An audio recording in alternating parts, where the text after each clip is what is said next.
They say fairy tales don't happen in real life, but sometimes love writes its own story. She was a waitress in a small diner, working long hours to support her mother and pay the bills. Her days were filled with serving coffee, wiping tables, and smiling at customers even when exhaustion weighed her down. He was a billionaire, hidden behind tailored suits, expensive cars, and headlines in the news. To the world, he had everything. But behind his wealth, he was lonely, tired of people only loving him for what he owned. One rainy afternoon, he walked into the diner, not because he was hungry, but because he wanted to escape the noise of his world. She greeted him with her usual warm smile, not recognizing who he was, and handed him a menu with chipped corners.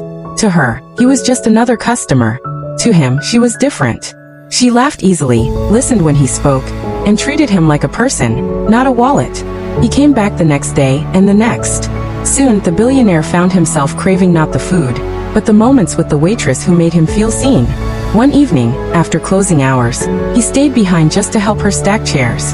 As they worked side by side, he finally admitted, "You're the only part of my day that feels real." She blushed, not knowing what to say. When she discovered who he really was, she was shocked. "Why didn't you tell me?" she asked. He replied softly, "Because I needed to know if you'd like me without all of this." Her heart swelled, because the truth was clear, she already did. Their love faced criticism. People whispered that she was chasing his money, while others told him she was beneath him. But together, they ignored the noise. He admired her hard-working spirit, the way she carried kindness in everything she did. And she admired the man behind the fortune, the one who craved love more than luxury. Years later, the waitress who once counted tips to survive walked down the aisle in a simple but beautiful gown, holding the hand of the man who chose her heart over the world's approval. Their story became proof that sometimes, fairy tales don't start in castles. They start in diners with chipped menus and coffee-stained aprons. Would you have trusted love if it came from someone so far outside your world?